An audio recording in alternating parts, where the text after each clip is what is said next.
Hello, my boons. SilverDFanng with more YouTube reactions. This time around, we got Why Does Ticketmaster Have a Nightmarish Monopoly by Ryan Kelly Comedy. So we've seen a bunch of Ryans. This one I've been holding off because Ticketmaster pisses me off, and you'll see it. Enjoy.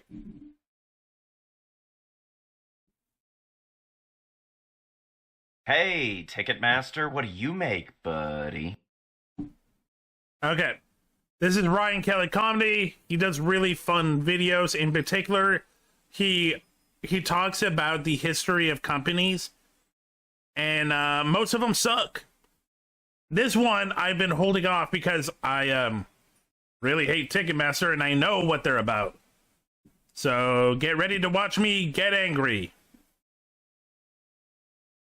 Hey, Ticketmaster, what do you make, buddy? We are the total gatekeepers to live entertainment. We are the seamless connection between you and the sometimes aggressively out-of-touch celebrities you idolize. We are Live Nation Entertainment. Wait, I thought I was talking to Ticketmaster. Are you having one of your episodes again? Why'd you say Live Nation? It can be a bit confusing. Just think of us as a big, all-encompassing, vertically integrated and... It's a nice hat. It is a nice hat. I don't know why, but he does put his characters in the hat, but it's a nice hat. You see, Ticketmaster is the nearly only gatekeeper to live shows, while Live Nation owns nearly every venue. So if you want happy memories to prove to your kid that you love them, pay us. Yeah, it seems like most people's memories are taking a day off work, logging into 3 devices, waiting in an 8-hour digital queue, and then your site inevitably crashes. It's just like you operate... Okay, before that, yeah, you heard him right. If you did not know this, the company Live Nation owns Ticketmaster and most of the venues in America for sure, but North America in particular. Canada has at least a little bit of competition, but in America, Live Nation has a monopoly on live entertainment, concerts, shows, and they know it and they abuse it. The shadow fees, they actually work with what's the word when someone resells a ticket, scammers. It is so bad that they actually were sued at the Supreme Court because of how monopolizing and how disgusting it is, because literally they own the ticket company and the venue. There is no competition. In a gated community, and more like you run a toll booth at the bottom of a cliff that's on fire. Sounds like you participated in one of our... You're right. It does give a little bit of Sherlock Holmes. You know what? He would make a nice American Sherlock Holmes. Historic on-sale events. We see those not as crap. Taylor Swift fans take Ticketmaster to court. Right. This is how it got to the Supreme Court. They fucked with Swifties. This has been going on for years, and when the big Swift concert or tour happened, I forget the name of it, they got angry. There's two people you do not mess with: suburban moms and their daughters, who think that the world is around them and everyone else is there for their entertainment. But his unprecedented outpourings of fan passion. It's a testament to the power of live entertainment and cyber fragility. We think it's beautiful to every once in a while prove that we can funnel enough diehard fans that just want a fun time, we call them cattle, into one place so efficiently it breaks the internet. Yeah, it isn't beautiful. It's a nightmare. And what the hell is up with your prices? Why would I see a ticket for $150? I put it in my cart, and then it's $210. Yep, shadow fees. You just add 40% more on top of it? You found our comprehensive suite of value-enhancing service applications. Or some people call them fees. I do call them that, along with some other words. Please explain it to me like I'm 5. Of course! First, there's the service fee. This is the core fee for the service of us providing you the service. And then there's the facility charge, which is a fee that the venue asks us to collect for the privilege of the building. Remember, they own the buildings. So this whole, oh, they're telling us what they're telling us what we have to pay. It's like, motherfucker, you own it. Existing, which, don't forget, thanks to Live Nation, we also own that. Yep. Then, my personal favorite, the order processing fee, which is a nominal charge for the complex computational task of our computers going through the process of the other fees. It's such an elegant and really self-sustaining ecosystem. It feels like you invented a fee for charging fees. It's like I'm being mugged in slow motion. You are. Oh, yes, that's kind of like a scam. Speaking of which, I hate those. Can I have an ADHD break? What is that? We just have ADHD. I know, but this one is ADHD because it's sponsored. What? Okay, scammers are everywhere. We can only hunt so many of them because there's only 2 of us. Oh, what the heck is up with your tickets that aren't sold and then magically appear on your resale site for $2,000? Yep, this is what I'm getting at. The resellers. Yeah, it is. It's not delicious, Evelyn 2127. Oh, I will add 10 seconds. Thank you, Evelyn. Not only do they own the tickets, the event venue, they also work with the resellers on their own website. It is like, if you want a textbook monopoly and how disgusting and why monopoly laws are a thing, literally Ticketmaster is the easiest blueprint. A minute later. You've discovered our vibrant secondary marketplace. First, we begin by selling using our patented technique of not even trying a little to see. I hate that for some reason my jean shorts, the button was pressing weirdly on my belly button. And ooh, that's uncomfortable. I've been there. I hate it when my shorts like make a ring and like, ugh. If those buying are bots or scalpers. Yeah, you don't even do the incredibly simple task of checking if the bot's using a headless computer. I mean, if there's no mouse or keyboard or even monitor, it's just code manipulating your website. Yeah, a lot of those always try to buy our tickets. And we just assume that those are passionate fans that then for some reason always can't seem to make it. They're not real. And when those very real fans can't make it, we provide them a safe and secure platform to resell the ticket to another fan at a very reasonable price, adjusted to see if the new fan has the passion to actually make it to the concert. Oh, cool. So you're not the mugger. You're the guy that owns the alleyway and takes a cut from every transaction. We are the official alley. It's somehow safer than the unofficial alleys, like Facebook Marketplace, who also aren't even trying. By the way, also fuck Facebook Marketplace.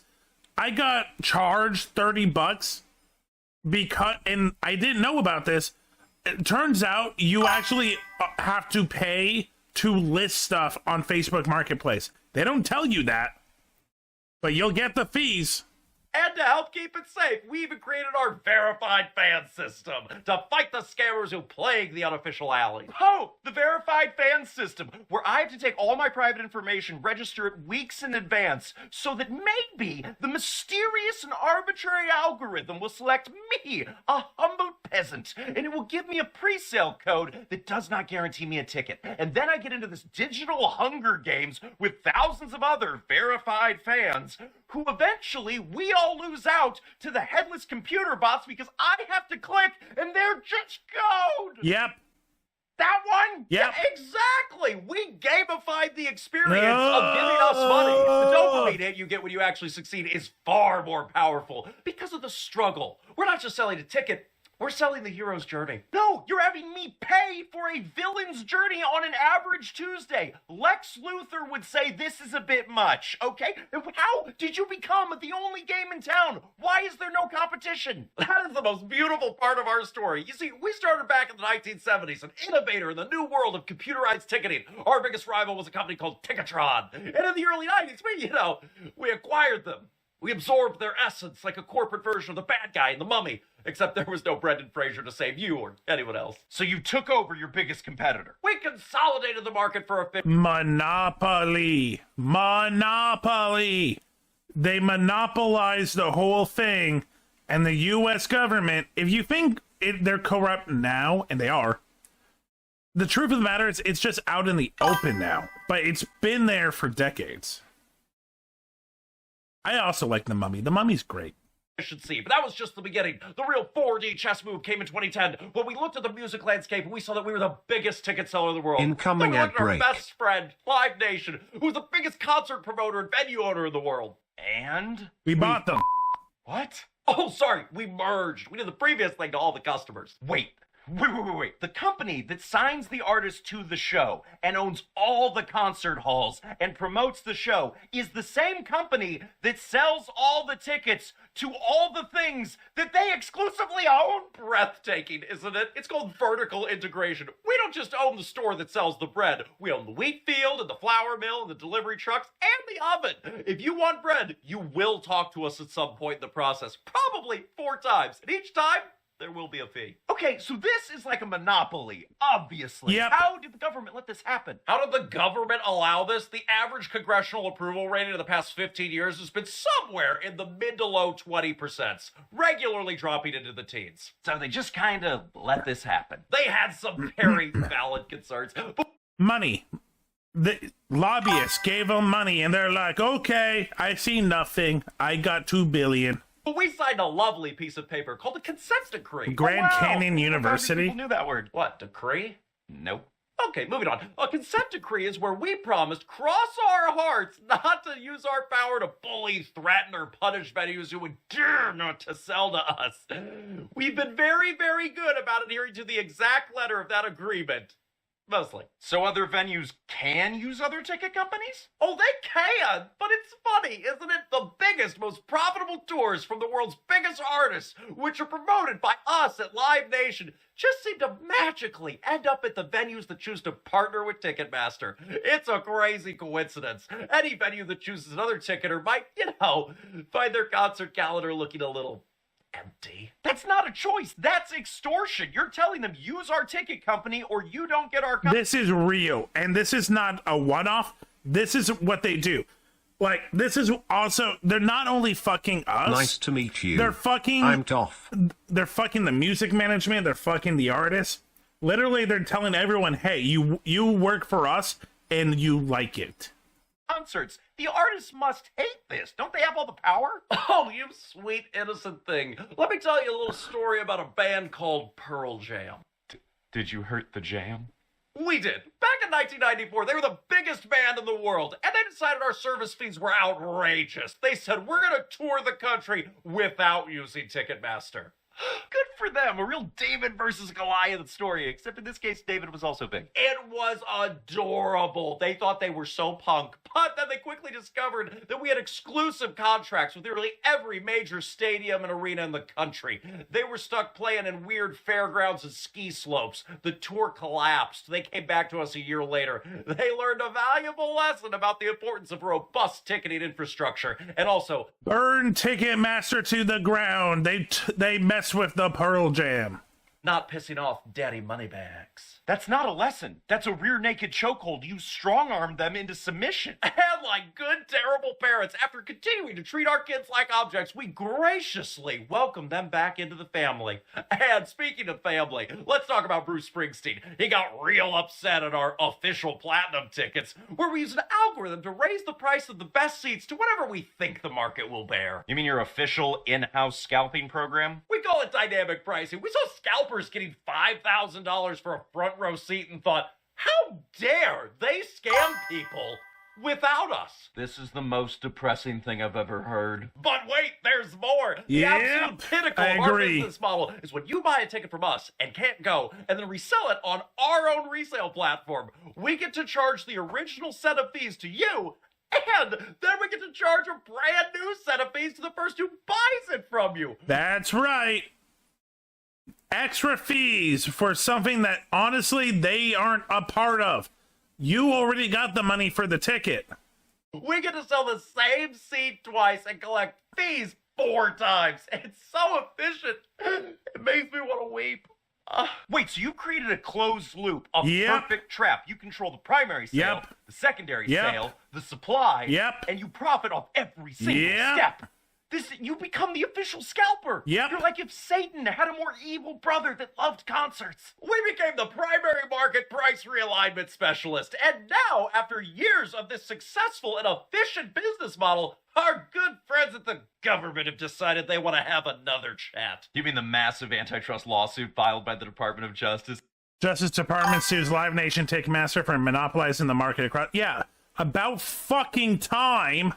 They've been doing this since the 90s. But yeah, no, now they are finally dealing with it in 2024. As well as 30 attorney generals to break you guys up. We see this passionate dialogue with our regulatory partners. They made some very creative claims. They say we have a monopoly, that we stifle competition, and that our conduct leads to higher fees for fans. Like, what? That's not a creative claim. That is an objective truth that you have just told me. We feel it's a misunderstanding of the vibrant and complex live entertainment industry. They say we're the problem. We say we're the solution. We are the only ones with the scale and infrastructure. Okay, that made me laugh. I'm looking at chat, and like here we are talking about how this corporation is like screwing just honest people that wants to see live crowds, and Gur's like, yeah, I don't like large crowds. Gur is like, you know what? I'm on the side of Ticketmaster. Make it that it's hard for people in big groups to come together to watch something they like. I'll just wait till it's on Netflix and YouTube. I'm not on the side of Ticketmaster. I don't know. I just don't use their service at all. Structure to